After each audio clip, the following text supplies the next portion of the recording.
అమిత్ షా పర్యటన వెనుక పెద్ద రాజకీయం. ప్రతిమ కాలేజీ సాకుతో పొత్తుకు సైగలు. కమలానికి దగ్గరవుతున్న గులాబీ పార్టీ. కాళేశ్వరం దర్యాప్తు ముచ్చటే ఎత్తుతలేరు. ఈటల బండి సంజయ్ ఒక్కటైంది ఇందుకే. నమస్తే, నేను మీ Venkatesh. Welcome to Q news.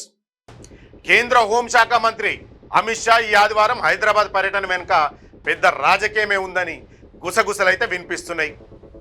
పైకి చూస్తేనేమో కరీంనగర్ ప్రతిమ మెడికల్ కాలేజ్ రజతోత్సవాలకు వస్తున్నట్టు కనిపిస్తున్నా లోపల మాత్రం బీజేపీ బీఆర్ఎస్ పొత్తు ముచ్చట నడుస్తుందని రాజకీయ పండితులైతే చెబుతుర్రు. ప్రతిమ కాలేజ్ బీఆర్ఎస్ మాజీ ఎంపీ వినోద్ కుమార్ కుటుంబాంది కావడంతో ఈ అనుమానాలకు ఇంకా బలం వస్తాంది. ఢిల్లీ జంతర్ మంతర్ లొల్లి, పార్లమెంట్ సమావేశాలను పక్కన పెట్టి అమిత్ షా ఎందుకు వస్తాండు?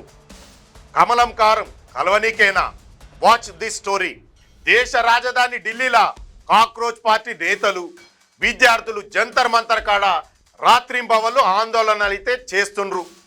మరో దిక్కు పార్లమెంట్ సమావేశాలు వాయిదాల మీద వాయిదాలు పడుకుంటా నడుస్తున్నాయి. గసొంటి గందరగోళం మధ్య అమిత్ షా తీరిక చేసుకుని వస్తాండట. కరీంనగర్ ప్రతిమ మెడికల్ కాలేజ్ వేడుకలలో పాల్గొని ఆన్నే ఇంత తిని హైదరాబాద్ వచ్చి ఢిల్లీ పోతారని సమాచారం. అయితే ఈ ప్రతిమా సంస్థల యజమాని బోయినపల్లి శ్రీనివాసరావు బీఆర్ఎస్ మాజీ ఎంపీ వినోద్ కుమార్కు స్వయాన తమ్ముడు. మొదటి నుంచి ఈ కుటుంబం గులాబీ పార్టీకి అన్ని రకాలుగా అండగా ఉందన్న ముచ్చట మనందరికీ తెలిసిందే. 10 ఏళ్ల ప్రతిమా సంస్థలకు కాంట్రాక్ట్ల సునామీనే వచ్చింది. మరి పక్క గులాబీ పార్టీ నాయకుల వేడుకలకు కేంద్ర హోంశాఖ మంత్రి వస్తాడంటే పొత్తుకు గేట్లు తెరిచినట్లేనని విశ్లేషకులు చెబుతుర్రు. గా మధ్య హరీష్ రావు ఊకే ఢిల్లీ పోయిండు కదా, అగో గా ప్రభావమే ఈ టూర్ అని ప్రచారం అయితే నడుస్తాంది. ఇంకో ఆసక్తికరమైన ముచ్చట ఏంటంటే ఢిల్లీలో జరుగుతున్న ఆందోళన మీద బీఆర్ఎస్ నాయకులు ఒక్క మాట కూడా మాట్లాడతలేరు. చూసిండ్రా? ఎప్పుడు చూసినా కన్నెపల్లి పంపులు, దేవాదుల మోటార్ల కాడ రేవంత్ రెడ్డి సర్కారును తిట్టుడే పనిగా పెట్టుకున్నారు వీళ్ళు. బీఆర్ఎస్ అసలు రాజకీయం బయటకు రాకుండా జాగ్రత్త పడతాండ్రు. ఒకప్పుడు కాళేశ్వరం ప్రాజెక్టుల కేసీఆర్ పైసలు దండుకుండని విమర్శించిన కాషాయ నాయకులు ఇప్పుడు ఆ దర్యాప్తుల ముచ్చటనే ఎత్తుతలేరు. చూడు, పాత ముచ్చట్లు గుర్తు చేసుకుంటే కేసీఆర్ మోదీని మస్తుగానే తిట్టిండు. గట్లనే చంద్రబాబు కూడా తిట్టినా ఇప్పుడు వాళ్ళ కూటమిలో చేరి ఆత్మీయ ఆలింగనం చేసుకున్నాడు ప్రధాని మోదీ.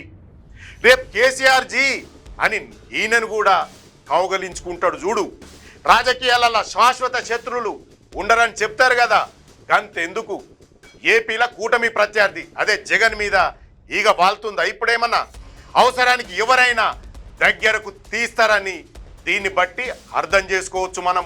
జాతీయ స్థాయిలో కాషాయ పార్టీకి అసలైన శత్రు కాంగ్రెస్ పార్టీనే. తెలంగాణలో రేవంత్ రెడ్డిని తక్కువ అంచనా వేయడానికి మోదీ, అమిత్ షా ఏమాత్రం సిద్ధంగా లేరు.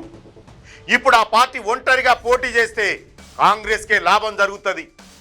అదే బీఆర్ఎస్ తోని లోపాయకారి ఒప్పందం చేసుకుంటే ప్రభుత్వ వ్యతిరేక ఓటు చీలిపోకుండా చూసుకోవచ్చని పథకం వేస్తాండ్రు వీళ్ళు. ఈ ముచ్చట కరీంనగర్ జిల్లాకే చెందిన కేంద్ర మంత్రి బండి సంజయ్, ఎంపీ ఈటల రాజేందర్ కూడా ఈ ముచ్చట ముందే తెలుసట. అందుకే అధిష్టానం సంకేతాలతోని ఈ ఇద్దరు నాయకులు ఒకటైనరని పార్టీల జోరుగా ప్రచారం అయితే నడుస్తోంది. బీఆర్ఎస్ పార్టీల ఆర్థికంగా బలంగా ఉన్న నేతలను తమ పార్టీలో చేర్చుకుంటారని వార్తలు వస్తున్నాయి కదా, కానీ ఇదంతా పొత్తు ముచ్చట బయటకు రాకుండా జనాల దృష్టి మళ్లించేతందుకని చెబుతున్నారు. తెర వెనుక జరగాల్సిన రాజకీయం అంతా గుట్టు చప్పుడు కాకుండా జరిగిపోతుందని రాజకీయ వర్గాల చర్చ అయితే సాగుతుంది. అసలు నిజంగానే బీఆర్ఎస్ బీజేపీల మధ్య పొత్తు కుదిరి ఎన్నికలలో గెలిస్తే ముఖ్యమంత్రి ఎవరైతుందన్నది పెద్ద ప్రశ్న. ఇక్కడ ఒకవేళ కేటీఆర్ను సీఎం అభ్యర్థిగా చేస్తే అప్పుడు హరీష్ రావు పరిస్థితి ఏందన్నది ఆలోచించాలి. గట్లనే తెలంగాణలో బీసీ వ్యక్తినే సీఎం చేస్తామన్న బీజేపీ నినాదం ఏమైతుందన్నది ఇంకో చిక్కుముడి. ఇవన్నీ పక్కన పెడితే తెలంగాణను ఉద్ధరిస్తానని చెప్పుకుంటున్న AP deputy CM Pawan Kalyan ఈ పొత్తును ఒప్పుకుంటాడా అని జనాలు అడుగుతాండ్రు. కొండగట్టు కేంద్రంగా ఆయన చేస్తున్న ప్రచారాల పరిస్థితి ఏందన్నది తేల్చాల్సి ఉన్నది.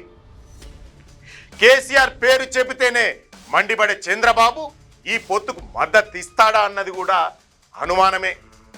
ఏపీలోని కూటమికి తెలంగాణ రాజకీయాలకు సంబంధం లేకుండా బీజేపీ అధిష్టానం చూసుకుంటుందా అన్న విషయంలో ఇంకా స్పష్టత రావాలి. ఈ లెక్కలన్నీ తేలాలంటే ఎన్నికల దాకా ఆగక తప్పదని విశ్లేషకులు స్పష్టం చేస్తాండ్రు.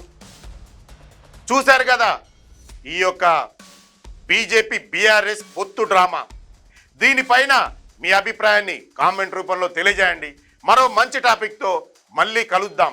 క్యూన్యూస్లో ఎడిటర్లు కావాలను మీడియా రంగంలో మీ టాలెంట్కు ఇది సరైన వేదిక.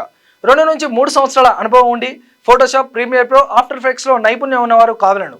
ఫ్రెషర్స్ కూడా అవకాశాలున్నాయి. ఆసక్తి ఉన్నవారు వెంటనే సంప్రదించండి 8143001981.